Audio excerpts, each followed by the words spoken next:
नमस्कार, मैं हूं मृत्युंजय कुमार झा। शाम के 5:30 बज चुके हैं और अगले आधे घंटे तक आपके सवालों का सबसे बड़ा मंच तैयार है। अगर आपने कमोडिटी में ट्रेड किया है या फिर नया ट्रेड करना चाहते हैं, जानना चाहते हैं कि आपके लिए कहां पर कमाई के मौके हैं, तो आप सवाल पूछ सकते हैं और साथ ही आप ये जान सकते हैं कि मार्केट के फंडामेंटल क्या हैं, टेक्निकल क्या है, आगे बाजार की चाल होगी क्या। और आज हमारे साथ दो एक्सपर्ट हैं इस पर बात करने के लिए। बीरेन वकील हैं पैराडाइम कमोडिटी के और भाविक पटेल हैं ट्रेड बुल्स के। आप दोनों का बहुत स्वागत है। लेकिन सबसे पहले बात करते हैं गोल्ड की। गोल्ड में बीरेन जी, 53,000 के ऊपर मार्केट रुकने की या उसको सस्टेन करने की कोशिश कर रहा है। जो फरवरी का कॉन्ट्रैक्ट है, क्या सिग्नल आपको दिख रहे हैं इससे गोल्ड में? टेम्पररी थोड़ा बाउंस आ सकता है 53,200-300 के आसपास। तो वहाँ शॉर्ट टर्म ट्रेडर्स को शॉर्ट करना चाहिए। 53,400 का स्टॉप लॉस और डाउन साइड में 52,800। फिलहाल सीमित दायरे में लग रहा है मार्केट, बट एक्सपायरी भी चल रही है, तो ये देखते हुए ऐसा लग रहा है कि थोड़ा लिमिटेड रेंज में कारोबार होगा। ओके, तो आप कह रहे हैं कि थोड़ा लिमिटेड रेंज में कारोबार होगा, इस पर आप नज़र रखिए गोल्ड में। आपका व्यू सिल्वर को लेकर क्या है भाविक जी? आज शाम के लिए अगर मैं आपसे पूछूं कि आज शाम के कारोबार में क्या करना चाहिए चांदी में ताज़ा भाव पर, तो आपका जवाब क्या होगा? मृत्युंजय जी, देखिए गोल्ड के कंपैरेटिवली चांदी आज ज़्यादा चमक दिख रही है, क्योंकि आज बेस मेटल्स भी अगर देखें तो अच्छे खासे रैली हो चुके हैं, तो उसकी वजह से भी चांदी में थोड़ा फ़ायदा हो रहा है। तो चांदी जो मार्च कॉन्ट्रैक्ट है, क्योंकि ऑलरेडी काफ़ी बढ़ चुकी है, तो थोड़ा डिप आता है अराउंड 62,800 से 62,900। तो मैं बाय की रिकमेंड करूँगा 63,700 के टारगेट से, और स्टॉप लॉस इंट्राडे रहेगा 62,300 का।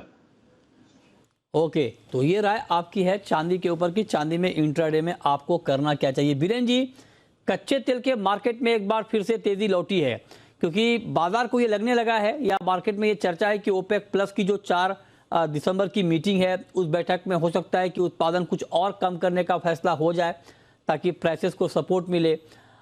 तो ऐसे में आपका व्यू क्रूड पर है क्या? 6,500 के ऊपर बाइंग का मौका है या रिस्की जोन है? थोड़ा रिस्की है, बट बाई साइड में शायद जा सकते हैं, क्योंकि चाइना अनलॉकडाउन की जो बात चल रही है कि वहाँ कोविड नियंत्रण थोड़े रिलैक्सेशन आ सकता है। विंटर है तो वेदर का भी शायद कोई सपोर्ट आ सकता है। तो करंट लेवल पे 6,500 के आसपास अगर बाई किया जाए, स्टॉप लॉस 6,350 होना चाहिए और ऊपर में लक्ष्य 6,700 के आसपास रख सकते हैं। अपसाइड में शायद 6,800 भी हो सकता है। 2-3 दिन के नजरिया का कॉल है ये। ओके, तो ये राय कच्चे तेल पर आपकी। और कच्चे तेल में आप देखिए ग्लोबल मार्केट में 2 से 2.5% के आसपास की तेजी है। 85 के ऊपर है ब्रेंट और एमसीएक्स पर भाव 6,500 के ऊपर टिका हुआ है, कारोबार कर रहा है।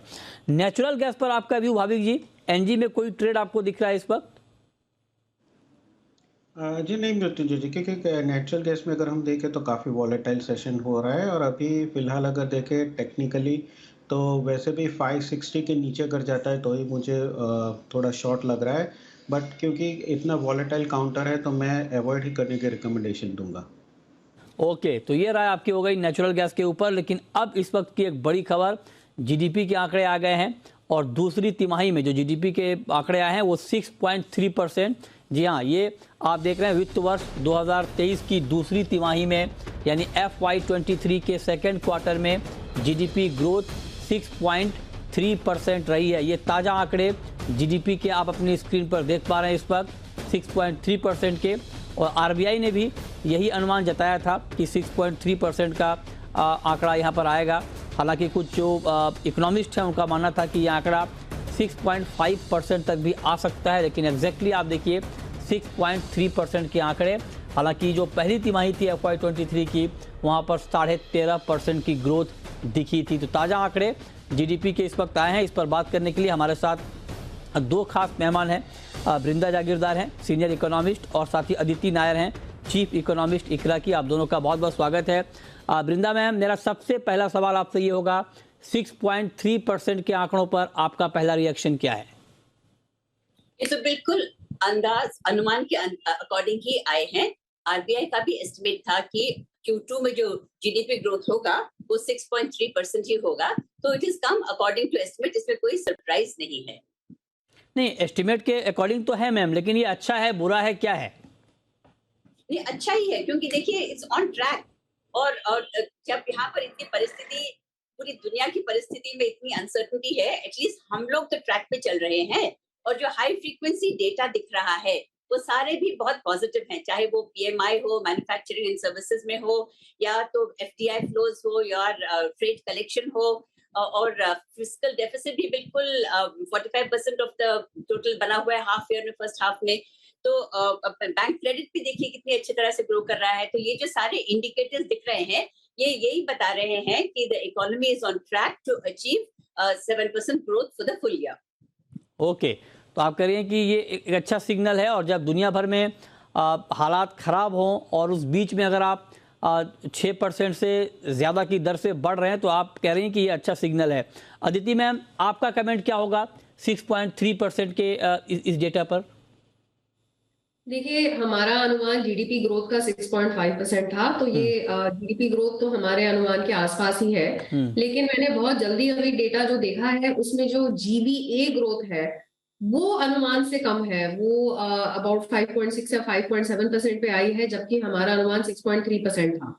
और अगर हम उसका ब्रेकअप देखेंगे तो एग्रीकल्चर की ग्रोथ 4.5% के आसपास है, जो थोड़ा ऑप्टिमिस्टिक लग रहा है, क्योंकि सेकंड जो एडवांस्ड एस्टिमेट थे खरीफ आउटपुट के, वो काफी मिक्स थे। और साथ ही साथ उसके बाद थोड़ा बहुत हेवी रेनफॉल की वजह से कुछ स्टेट्स में तो क्रॉप डैमेज हुई है। तो 4.5% की एग्री ग्रोथ थोड़ी ऊंची लग रही है। जिसने पुल डाउन किया है मेरे हिसाब से वो मैन्युफैक्चरिंग सेक्टर है, जहां पे कॉन्ट्रैक्शन मुझे बहुत ही जल्दी में जो मैंने डेटा देखा उसमें मुझे ये नजर आया कि मैन्युफैक्चरिंग में एक कॉन्ट्रैक्शन है YOY बेसिस पे। तो मेरे हिसाब से ये मार्जिन प्रेशर की वजह से है, क्योंकि अगर हम कमोडिटी प्राइसेस देखें तो Q2 में कमोडिटी प्राइसेस पिछले साल के Q2 के मुताबिक बहुत ऊपर थे, इवन दो सिक्वेंशियली थोड़ी सॉफ्टनेस हमें दिखी थी। तो लगता है कि ये मार्जिन प्रेशर की वजह से मैन्युफैक्चरिंग सेक्टर की जो वैल्यू एडेड परफॉर्मेंस है उसमें एक YOY बेसिस पे कॉन्ट्रैक्शन है। थोड़ा हमें और देखना पड़ेगा कि बाकी सेक्टर्स कैसे हैं, लेकिन अगेन मेरी बहुत क्विक रीडिंग में मेरे को ये दिखा है कि जो कॉन्टैक्ट इंटेंसिव सर्विसेज है वो भी अब प्री कोविड लेवल के ऊपर आ गए हैं। तो जो मेन ग्रोथ इंजन है सर्विसेज सेक्टर की, कॉन्टैक्ट इंटेंसिव सर्विसेज में जिस तरह से हमने रिकवरी देखी है, ये कंटिन्यू रहा है Q2 में, और ये एक बहुत ही पॉजिटिव फैक्टर है। ओके, तो ये आपने डिटेल में समझाया है। लेकिन अब वृंदा जी, एक बात मैं पूछना चाहता हूँ कि एक्सपोर्ट की ग्रोथ पर आपका आउटलुक क्या है, क्योंकि एक बड़ा कंट्रीब्यूशन एक्सपोर्ट ग्रोथ का भी होता है जीडीपी में, और जो अभी ग्लोबल सिचुएशन है मंदी की आशंका के बीच और इंटरेस्ट रेट लगातार बढ़ रहे हैं, ये कंसर्न है इंडिया के एक्सपोर्ट मार्केट के लिए। इसको कितना बड़ा चैलेंज मान रही हैं आप नेक्स्ट क्वार्टर के लिए? डेफिनेटली, अगर पूरी दुनिया रिसेशन, मेनली मतलब डेवलप्ड मार्केट्स अगर रिसेशन में जा रही है तो उसका इम्पैक्ट हमारे एक्सपोर्ट्स पर तो डेफिनेटली होगा, उसमें कोई शक की बात नहीं है। लेकिन मुझे लगता है थोड़ा क्वेश्चन हमें इस बात से मिलेगा कि जो इंडस्ट्रीज जो रशिया चाइना से मूव आउट कर रहे हैं वो इंडिया में आके जो अपनी मैन्युफैक्चरिंग शुरू करेंगे, जो सप्लाई चेन में जो बने रहेंगे, उससे शायद हमें एक्सपोर्ट में थोड़ी क्वेश्चन मिल जाए। हमारे एक्सपोर्ट तो डेफिनेटली स्लो डाउन होगा, क्योंकि अगर पूरी दुनिया में रिसेशन है और वेस्टर्न इकोनॉमीज की डिमांड कम हो रही है तो इंडिया के एक्सपोर्ट्स पर भी उसका असर होगा। लेकिन इसमें हमें शायद थोड़ी राहत मिल जाए कि अगर जो कंपनीज, फॉर एग्जांपल ये जो फोन है, आईफोन की कंपनी जो अभी इंडिया में बन रही है, तो यानी जो सप्लाई चेन होगा वो अगर बनी रहे तो शायद उससे थोड़ा हमें कुशन मिल जाए एक्सपोर्ट के फ्रंट पे। ओके, ठीक है। अब अदिति जी, एक सवाल मेरा आपसे होगा प्राइवेट कंजम्पशन के ऊपर। ये हम सेकेंड क्वार्टर का रिजल्ट अभी हम देख पा रहे हैं जुलाई सितंबर के बीच का। उसके बाद जो थर्ड क्वार्टर होगा अक्टूबर नवंबर दिसंबर का, ये फेस्टिव सीजन का पीरियड है। क्या ऐसे में आपको लगता है कि कंजम्पशन पैटर्न में हम और ग्रोथ देख पाएंगे नेक्स्ट क्वार्टर में, क्योंकि बड़े यहाँ पर त्योहारी सीजन थे और कोविड के बाद जो इसमें ग्रोथ हमने देखी है, क्या वो ट्रेंड, वो मोमेंटम कंटिन्यू रहने वाला है भी? देखिए, मेरे हिसाब से जो फेस्टिव पीरियड था उसमें कंजम्पशन ग्रोथ काफी रोबस्ट थी, क्योंकि बहुत पेंट अप डिमांड थी 2 सालों के बाद फेस्टिव सीजन को धूमधाम से मनाने के लिए। लेकिन हमें ये लगता है कि उस पीरियड के बाद का जो पीरियड है, जो सेकेंड हाफ है इस क्वार्टर का, उसमें शायद थोड़ा कंजम्पशन में एक कटबैक हो सकता है, क्योंकि लोगों ने थोड़ा फेस्टिव टाइम में ओवर स्पेंड कर लिया हो। ओवरऑल मेरे हिसाब से जो प्राइवेट कंजम्पशन है उसकी ग्रोथ बनी रहेगी Q3 में, लेकिन इतनी अच्छी नहीं होगी जितनी फेस्टिव पीरियड में थी, बिकॉज वो थोड़ा सा counter balancing impact second half of this quarter में हमें शायद दिखने को मिलेगा। ओके, ठीक है। अब वृंदा मैम, आप एक बात बताएं कि जिस तरह के हालात हैं, आपने कहा कि उस हिसाब से जो ग्लोबल सिचुएशन है उसके मुकाबले हमारी स्थिति बेहतर है, हम 6% से ज़्यादा की रफ्तार से आगे बढ़ रहे हैं। तो अब चूंकि बजट भी है आगे, तो आपको क्या लगता है कि क्या ग्रोथ को लेकर कुछ और ज़्यादा फोकस होगा सरकार का? डेफिनेटली इस बार तो ग्रोथ को लेकर, बजट में ग्रोथ को लेकर ही फोकस होगा। देखिए, जो जैसे आपने कहा हमारी स्थिति बेहतर है, बेहतर on what parameters? Fuel crisis नहीं है, फूड क्राइसिस नहीं है, डेट क्राइसिस नहीं है, जो कि हम दुनिया की इतनी सारी जगह में देख रहे हैं। तो इसीलिए और इन्फ्लेशन जो है, जो डेवलप्ड कंट्रीज की इन्फ्लेशन है वो तो अभी तक बहुत ही मतलब बहुत ऊंचे स्तर पर है, और इंडिया में जो इन्फ्लेशन है कंपेयर टू डेवलप्ड कंट्रीज वो कम है, और अभी हमें ये भी लग रहा है कि शायद हमने पीक को पार कर दिया है, तो इन्फ्लेशन की तरफ से भी थोड़ी राहत होगी। इन सबको देखते हुए this is the right time really to give a further push to growth.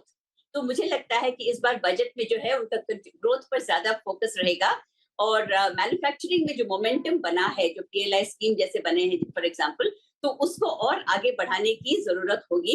तो मैन्युफैक्चरिंग में और सर्विसेज में ज्यादा पुश दिखेगा। मुझे तो ऐसा लगता है कि इस बार का जो फोकस रहेगा वो ज्यादा ग्रोथ पर ही रहेगा। तो आप कह रहे हैं कि ग्रोथ पर फोकस रहेगा, ये महत्वपूर्ण होगा। लेकिन अदिति जी, एक तरफ ग्रोथ है, एक तरफ इन्फ्लेशन है, और उसको लेकर आरबीआई बार आरबीआई की तरफ से कदम उठाए जा रहे हैं। लेकिन अब चूंकि महंगाई में थोड़ी कमी आई है, और जैसे कि आप लोग कह रहे हैं कि ये जो डेटा है वो ठीक ठाक है, बहुत मतलब अच्छा माना जाए इसको 6 पॉइंट से ऊपर की ग्रोथ का, तो अब आरबीआई का अप्रोच ब्याज दरों को लेकर क्या हो सकता है? देखिए, हमारा ये मानना है कि जब तक इन्फ्लेशन आरबीआई के एमपीसी के जो थ्रेशोल्ड है 6% का अपर थ्रेशोल्ड, जब तक इन्फ्लेशन 6% के ऊपर रहती है तब तक तो लाइक्लीहुड यही है कि इन्फ्लेशन ग्रोथ डायनामिक्स में इन्फ्लेशन पे ही ज्यादा फोकस एमपीसी की तरफ से होगा। अब पिछले महीने इन्फ्लेशन कूल करी है बट 6.8% पे आई है, और हमारा अनुमान ये है कि नवंबर के महीने का इन्फ्लेशन का आंकड़ा 6 से 6.2% के बीच में आएगा। तो कंटिन्यूड मॉडरेशन, लेकिन फिर भी वो 6% का जो अपर थ्रेशोल्ड है उसके ऊपर ही रहेगा। तो हमें लगता है कि दिसंबर की पॉलिसी में जो एक हफ्ते में है, एक रेट हाइक और तो सामने आएगी, लेकिन हो सकता है कि उसका जो क्वांटम है वो कम होके अब 35 बेसिस पॉइंट्स पे आ जाए। ओके। अच्छा वृंदा जी, आपने कहा कि ग्रोथ के ऊपर सरकार का फोकस होगा, हालांकि इन्वेस्टमेंट की जो एक्टिविटी है, प्राइवेट इन्वेस्टमेंट, उसको लेकर थोड़ी चिंता जताई गई थी। उस मोर्चे पर क्या ग्राउंड रियलिटी है मैम इस वक्त इन्वेस्टमेंट के मोर्चे पर? मुझे लगता है कि इन्वेस्टमेंट तो है, जैसे आरबीआई गवर्नर ने भी कहा कि जो स्थिति है कैपेसिटी यूटिलाइजेशन की, वो तो 75% से ज्यादा है। तो इसीलिए कैपेसिटी यूटिलाइजेशन हो रही है, जो कॉर्पोरेट्स हैं उनके बैलेंस शीट्स भी क्लीन है, बैंक के बैलेंस शीट्स क्लीन है, तो और डिमांड भी बढ़ रहा है इकोनॉमी में। तो मुझे तो लगता है कि जो ग्रोथ मोमेंटम है ये तो और ही, ये तो इसको अगर बजट में और भी स्टेप्स लिए जाए तो इसको तो और भी बढ़ावा मिलेगा। अभी तो time is right really to focus on growth.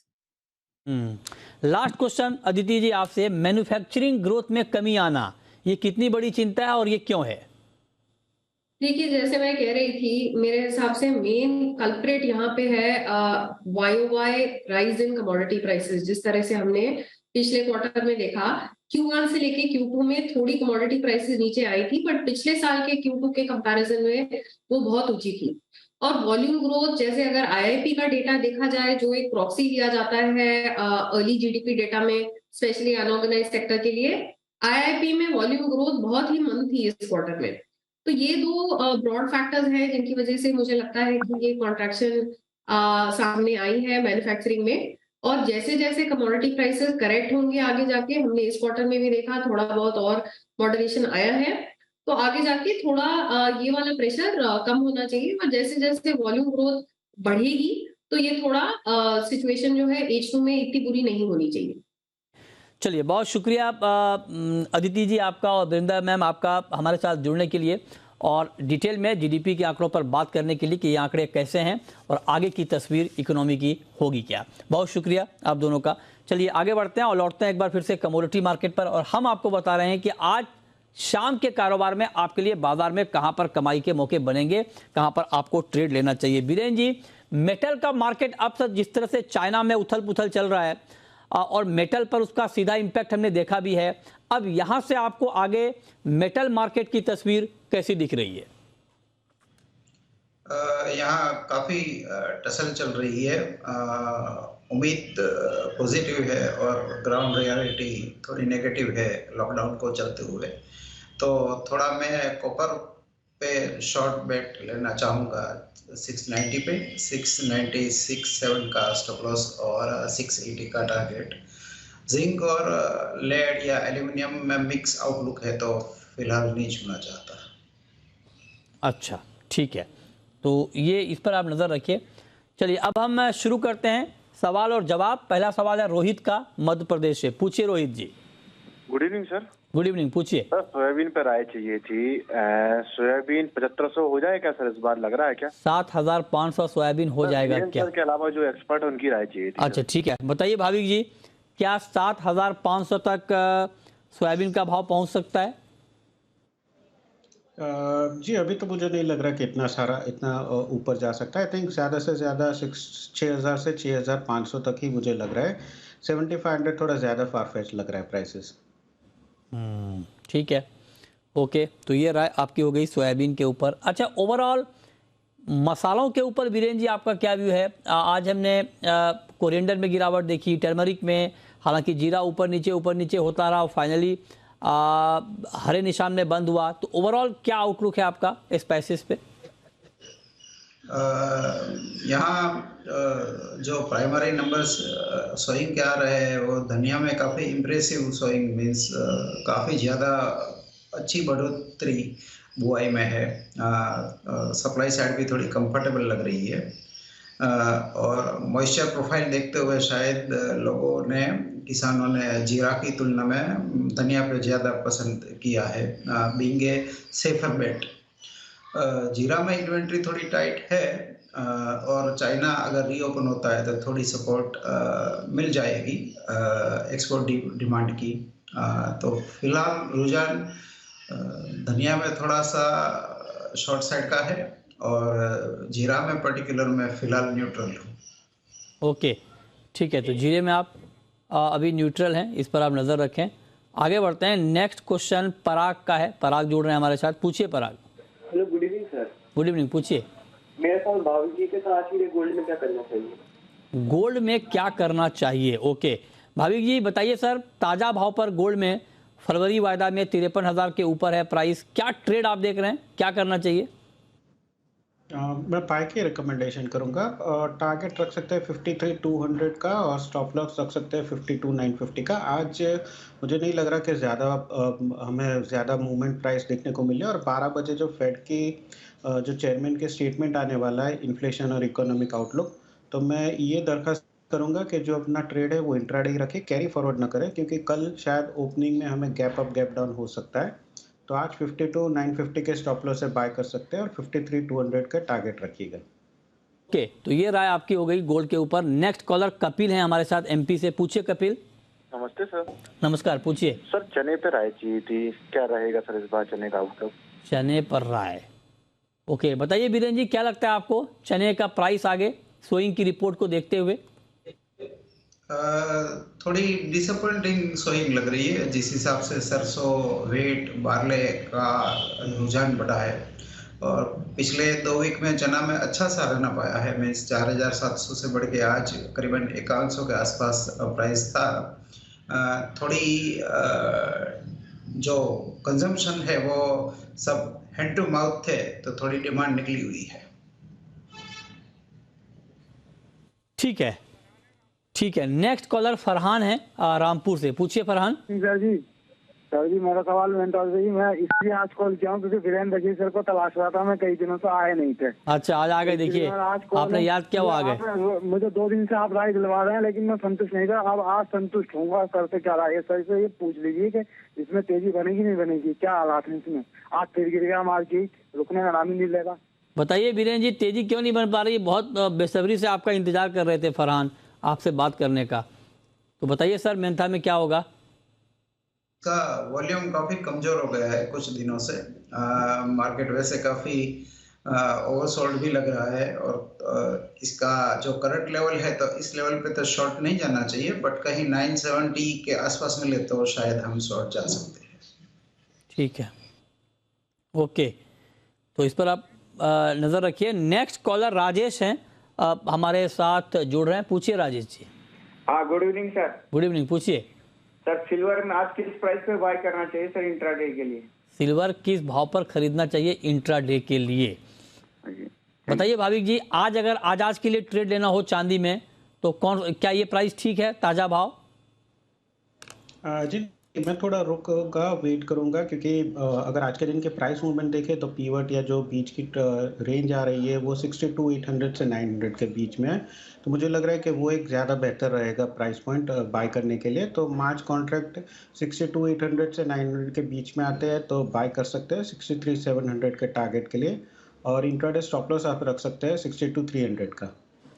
ठीक है, नेक्स्ट कॉलर अंकित हैं हमारे साथ। पूछिए Ankit ji. Sir good evening.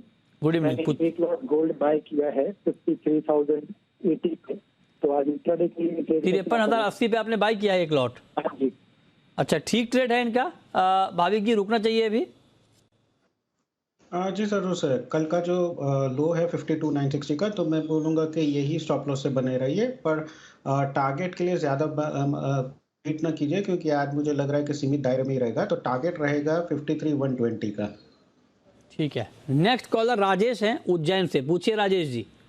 जी सर, ग्वार सीड सर 65 हो जाएगा क्या इस हफ्ते, अगले हफ्ते तक? 6,300 हो जाएगा क्या ग्वार सीड, ये आप जानना चाहते हैं? वीरेंद्र जी बताइए, ग्वार को लेकर बहुत सवाल आ रहे हैं, तेजी भी आ गई है ठीक ठाक, फिर करेक्शन भी आया, क्या लगता है आपको ग्वार का प्राइस आगे? इस लेवल पे मीन्स 6162 के आसपास थोड़ी सेलिंग दिख रही है इसमें, क्योंकि काफी अच्छा रनअप ऑलरेडी आ चुका है। ओके, ठीक है, बहुत शुक्रिया वीरेंद्र जी आपका, भाविक जी आपका जुड़ने के लिए और बताने के लिए कमोडिटी में कहां पर कमाई के मौके बढ़ सकते हैं। बहुत शुक्रिया।